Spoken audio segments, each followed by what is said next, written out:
नमस्कार। आज की वीडियो में आपका स्वागत है।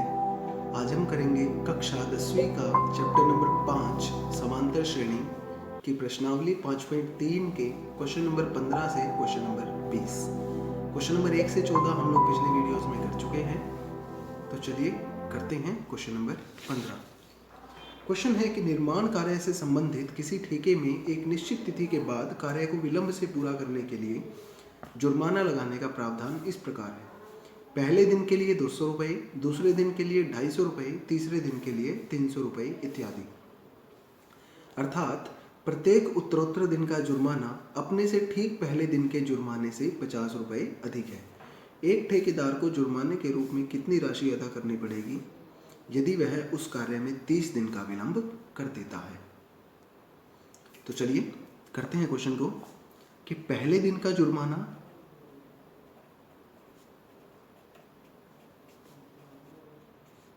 जो है वो है 200 रुपये। दूसरे दिन का जुर्माना देखते हैं, वो उसने कहा है 250 रुपये।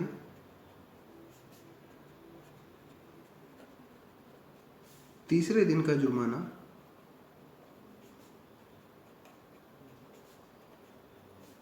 वो दिया हुआ है 300 रुपये। इस तरह से ये जुर्माना जो है वो 50-50 रुपये बढ़ रहा है। तो हमारे पास एक एपी आ गई जिसमें क्या है 200 पहला पद, 250, 300 एंड सो ऑन। तो देखिए यहाँ ए का मान हमारे पास है 200, डी का मान हम निकाल भी सकते हैं, और वैसे भी जो जुर्माना बढ़ रहा है यानी वही 200 में से 250 में से 200 गए 50 रुपये। अब देखिए उसने कहा है कि 30 दिन का विलंब कर देता है, यानी n का मान क्या है 30। तो चलिए हमें निकालना है SN। 30 दिन का जुर्माना जो था वो क्या होता है n/2 इंटू 2a जमा n-1 इंटू डी। तो देखिए n का मान है हमारे पास 30, तो क्या आएगा 30/2 इंटू 2 गुना a का मान 200 जमा n का मान है 30-1 इंटू डी का मान है हमारे पास 50। तो यहाँ से देखिए इसे काट देंगे, यह आएगा 15। तो कितना आया 15 इंटू 200 को 2 से गुना करोगे 400 जमा 30 में से 1 गया 29 गुना 50। यहाँ से आ जाएगा 15 इंटू 400 जमा 29 को 5 से करेंगे तो यह आएगा 30×5 150 145 यानी कि 1450। यह आएगा 15 गुना 1450 और 400 यह आएगा 1850, और इसे गुना करेंगे तो हमारे पास क्या आ जाएगा 27,750। ये हमारा उत्तर आया। तो क्या लिखेंगे 30 दिन के जुर्माने की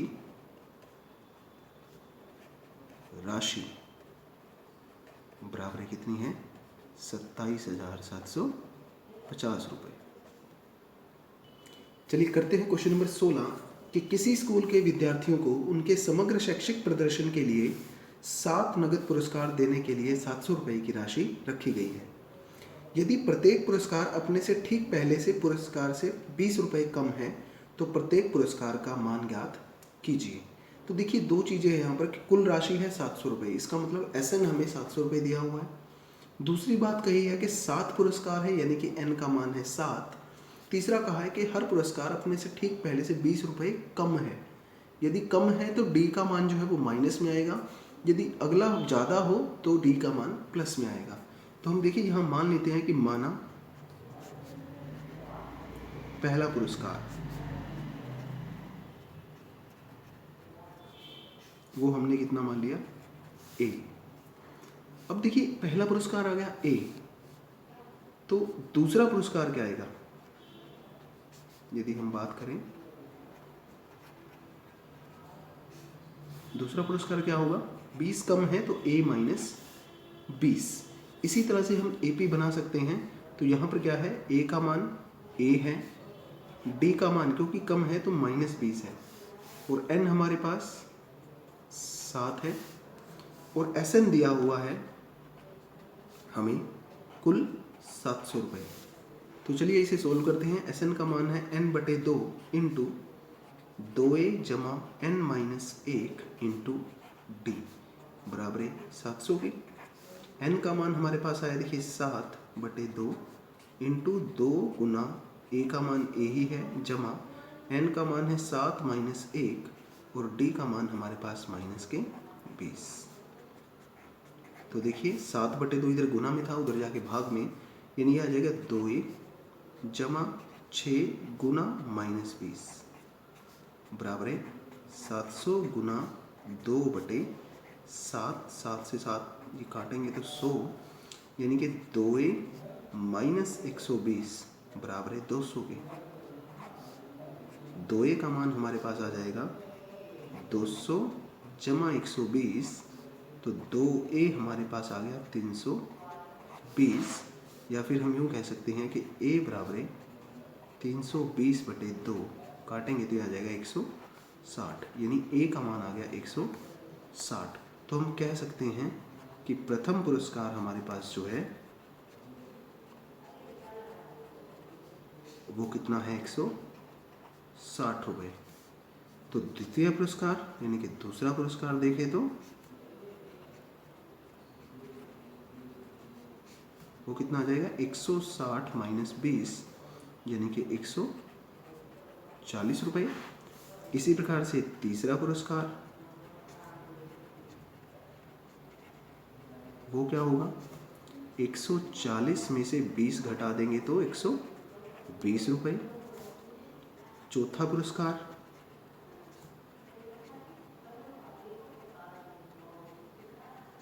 एक 120 में से 20 घटाएंगे कितना आएगा 100 रुपये। इसी प्रकार से पांचवा पुरस्कार ये होगा 100 में से 20 घटाएंगे तो 80 रुपये।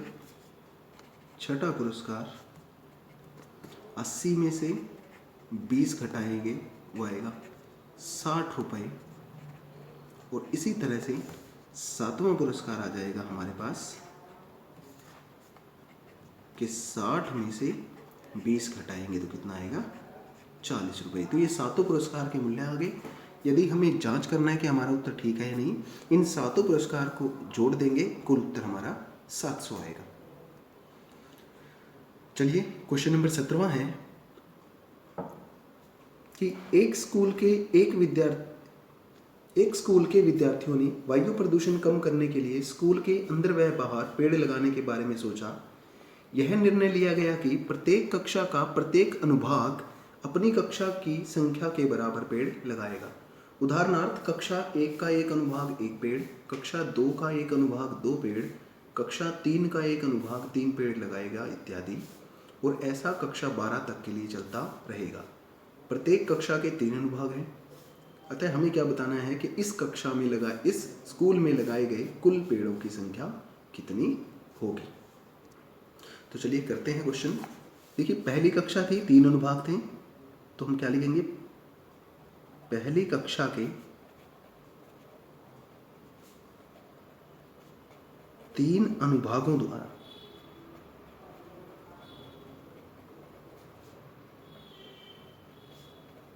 लगाए गए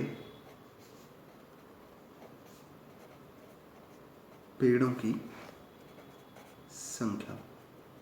देखिए कितने पेड़ लगाएंगे वो 3 गुना 1 यानी 3, क्योंकि पहली कक्षा है तो 1 पेड़, 3 अनुभाग थे तो 3। इसी प्रकार से दूसरी कक्षा के 3 अनुभागों द्वारा लगाए गए पेड़ों की संख्या। तो देखिए ये कितना आएगा 3 गुना 2 यानी कि कितना आ जाएगा 6। इसी प्रकार से तीसरी कक्षा के 3 अनुभागों द्वारा लगाए गए पेड़ों की संख्या बराबर 3 गुना 3 यानी कितना आ जाएगा वो 9। इस प्रकार से हम चलते रहे तो कक्षा 12, क्योंकि 12वीं कक्षा तक है, तो कक्षा 12 के 3 अनुभागों द्वारा लगाए गए पेड़ों की संख्या तो कितना आ जाएगा। देखिए 3 गुना 12 वो आ जाएगा टोटल 36। तो देखिए हमारे पास एक AP आ गई जो कि है 3, 6, 9 एंड सो ऑन 12। तो देखिए जहाँ A का मान है 3, D का मान भी 3 है, 6 - 3 = 3। N का मान हमारे पास क्या है 12। क्यों? क्योंकि टोटल 12 कक्षाएं थी। तो हमें कुल पेड़ों की संख्या ज्ञात करनी है, तो हम लिख देंगे कुल पेड़ों की संख्या क्या है, क्योंकि योग है इन सबका, तो SN का फॉर्मूला क्या होता है n/2 इंटू 2a जमा n-1 इंटू d। तो देखिए इसको सोल्व करते हैं। n का मान हमारे पास आया 12 यानी S12, 12/2 इंटू 2 गुना a का मान आया 3 जमा n का मान 12 - 1 इंटू d का मान भी हमारे पास क्या आया 3। तो देखिए ये कट जाएगा, 2 × 6 = 12 यानी 6 इंटू 2 × 6 जमा 12 में से 1 गए 11 गुना 3 यह आएगा 6 इंटू 6 जमा 33 यह आएगा 33 और 6 39। 39 को 6 से गुना करेंगे हम, तो हमारे पास देखिए 40 × 240 यानी आ जाएगा 234। तो हम क्या लिखेंगे कि कुल पेड़ों की संख्या बराबर 234। चलिए करते हैं क्वेश्चन नंबर 18। केंद्र A से प्रारंभ करते हुए बारी बारी से केंद्रों A व B को लेते हुए त्रिज्याओं 0.5 सेंटीमीटर, 1 सेंटीमीटर, 1.5 सेंटीमीटर, 2.0 सेंटीमीटर वाले उत्तरोत्तर अर्धवृत्तों को खींचकर एक सर्पिल बनाया गया है जैसा कि आकृति में दर्शाया गया है। 13 क्रमागत अर्धवृत्तों से बने इस सर्पिल की कुल लंबाई क्या है? देखिए कैसे बनाया गया है ये सर्पिल। 2 बिंदु हैं A व B, ये 0.5 सेंटीमीटर की दूरी पर। तो सबसे पहले A को केंद्र मानकर हमने एक अर्धवृत्त लगा दिया, A को केंद्र मानकर। तो देखिए 0.5 सेंटीमीटर का एक सर्पिल लगाना है, यानी हमने इस तरह से लगा दिया। अब दूसरा जो सर्पिल लगाना है वो कैसे लगाना है, सॉरी इसे B मान लीजिए, इसे A को केंद्र मानकर एक अर्धवृत्त, फिर दूसरा B को केंद्र मानना है और 1 सेंटीमीटर की त्रिज्या से इस तरह से दूसरा। अब A को केंद्र मानना है, अब 1.5 सेंटीमीटर का तीसरा। इस तरह से हम लोग सर्पिल बनाते जाएंगे, तो ये हमारी त्रिज्याएं होते जाएंगे। तो अब देखिए हमारे पास जो पहला सर्पिल था,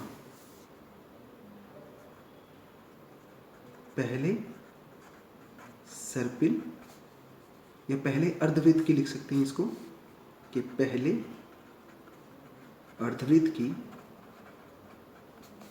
त्रिज्या वो हमें दी हुई है 0.5 सेंटीमीटर। तो पहले अर्धवृत्त का परिमाप या परिधि निकालेंगे।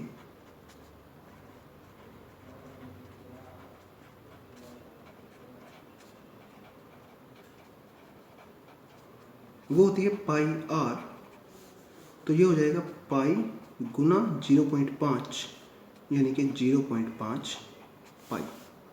इसी प्रकार से दूसरे अर्धवृत्त की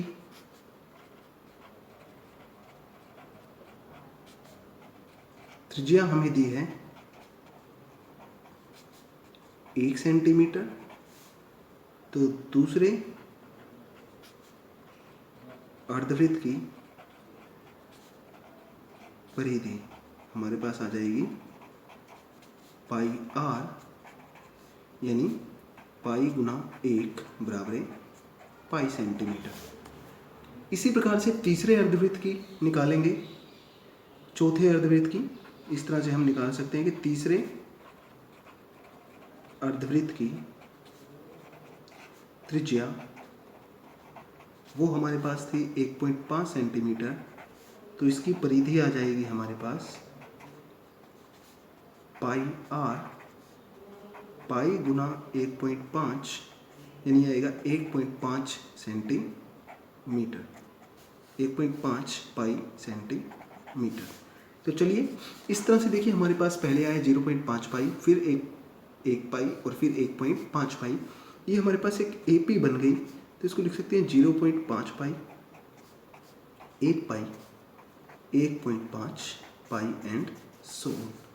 अब देखिए यदि इसको करें सोल्व तो a का मान हमारे पास है 0.5 पाई, d का मान देखिए क्या है 1 पाई माइनस 0.5 पाई यानी 0.5 पाई।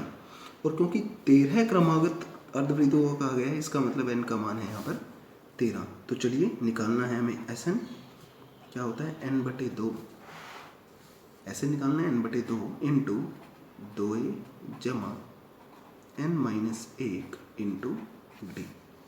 n का मान है हमारे पास 13, तो 13/2 इंटू 2 गुना 0.5 पाई जमा n का मान है 13 माइनस 1, d का मान 0.5 पाई। तो देखिए 13/2, 0.5 को 2 से करेंगे तो 1 पाई जमा 12 गुना 0.5 पाई, यह आएगा 13/2 इंटू 1 पाई जमा 12 को 0.5 से करेंगे, यह आएगा 6 पाई। तो देखिए हमारे पास क्या आ गया 13/2 गुना 7 पाई। इसको यदि सोल्व करें तो 13/2 गुना 7 गुना पाई का मान 22/7, काट देंगे 7 से 4, 2 से 11, तो हमारे पास ये आ जाएगा 13 को 11 से गुना करना है तो ये आ जाएगा 13 × 130 और 11 यानी 143 सेंटीमीटर। तो ये आ गया 13 क्रमागत अर्धवृत्तों की लंबाई बराबर है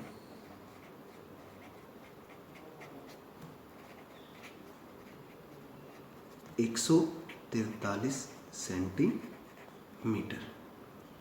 तो चलिए करते हैं क्वेश्चन नंबर 19।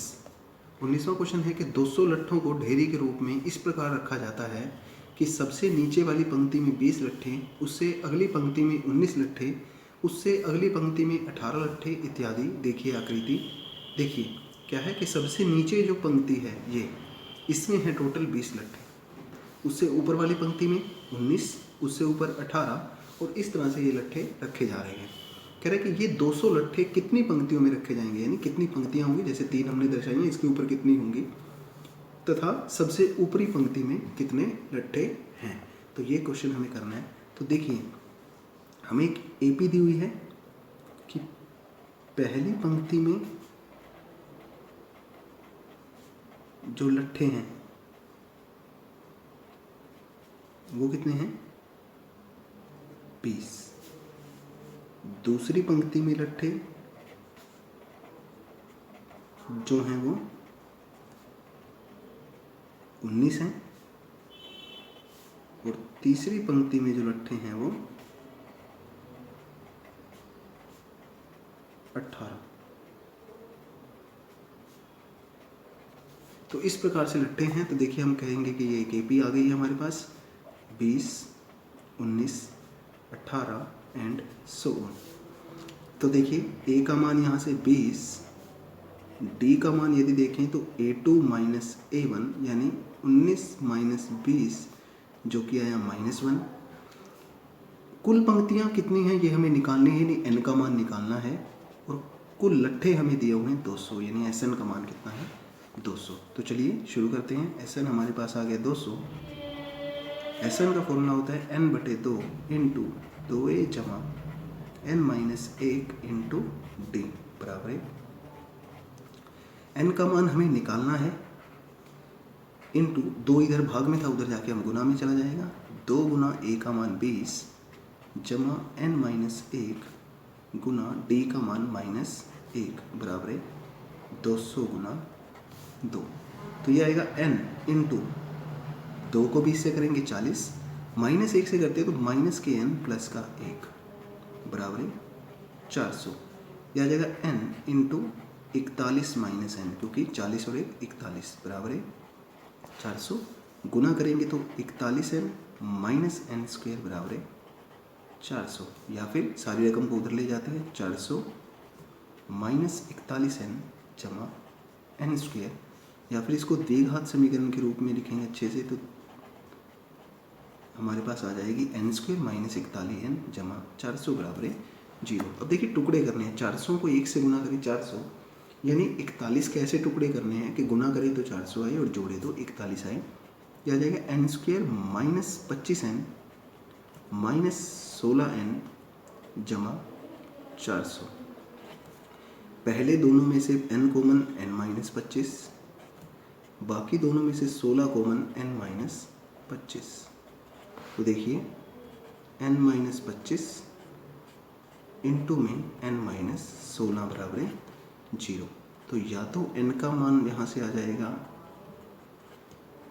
25, या फिर n माइनस 1 बराबर 16 है तो n का मान कितना आ जाएगा 16। अब देखिए क्योंकि सबसे निचली पंक्ति जो थी उसमें 20 लट्ठे थे, तो नेचुरल सी बात है कि ऊपर कम होते जा रहे हैं, तो टोटल 20 से ज़्यादा लट्ठे तो पंक्तियां नहीं हो सकते। तो n का मान जो 25 है वो 20 से ज़्यादा है, तो ये तो हम लेंगे नहीं, यानी n का मान क्या लेंगे 16।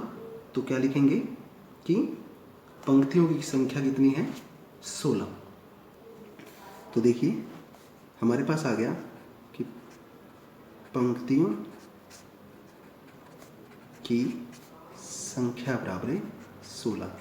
फिर उसने पूछा कि ऊपरी पंक्ति में कितने लट्ठे हैं, यानी an का मान ज्ञात करना है हमें। तो वो होता है a जमा n minus 1 into D. an यानी a 16 बराबर है a का मान है 20 जमा n का मान है 16 माइनस 1 और d का मान है माइनस के 1। तो यह जाएगा देखिए 20 जमा 16 में से 1 गए 15 गुना माइनस 1 जाएगा 20 माइनस 15 बराबर है 5। इसका मतलब क्या है कि सबसे ऊपरी पंक्ति में लट्ठों की संख्या जो है वो कितनी है, वो 5 है। संख्या बराबर है 5। तो चलिए करते हैं 20वां क्वेश्चन। यह है कि एक आलू दौड़ में प्रारंभिक स्थान पर एक बाल्टी रखी हुई है जो पहले आलू से 5 मीटर की दूरी पर है तथा अन्य आलुओं को एक सीधी रेखा में परस्पर 3 मीटर की दूरियों पर रखा गया है। इस रेखा पर 10 आलू रखे गए हैं। देखिए आकृति, कहते हैं प्रत्येक प्रतिभागी बाल्टी से चलना प्रारंभ करती है, निकटतम आलू को उठाती है, उसे लेकर वापस बाल्टी की ओर दौड़ती है और बाल्टी में डाल देती है। दूसरा आलू उठाने के लिए वापस दौड़ती है, उसे उठाकर वापस बाल्टी में डालती है और तब तक ऐसा करती है जब तक कि सभी आलू बाल्टी में न आ जाए। इसमें प्रतियोगी को कुल कितनी दूरी तय करनी पड़ेगी। तो देखिए क्या है क्वेश्चन, ये मैंने फिगर बनाया है इसका कि एक प्रतिभागी है, यहाँ बाल्टी रखी है, बाल्टी से पहली दूरी पर यानी इस जगह पर है 5 मीटर की दूरी पर पहला आलू, उसके बाद 3-3 मीटर की दूरी पर अगले आलू रखे गए हैं जो आपकी देख सकते हैं। तो देखिए पहला प्रतिभागी आएगा, पहला आलू उठाया, बाल्टी में डाल दिया, वापस दौड़ी, यानी कि 5 और 5 कितनी दूरी तय की, 10 मीटर की दूरी तय की। तो हम यहाँ लिख देते हैं कि पहला आलू उठाने के लिए तय की गई दूरी, तो वो कितनी आ जाएगी, 2 बार 5 मीटर दूरी है तो आ जाएगा 10 मीटर। फिर दूसरा आलू उठाने के लिए देखिए, दूसरा आलू उठाने के लिए तय की गई दूरी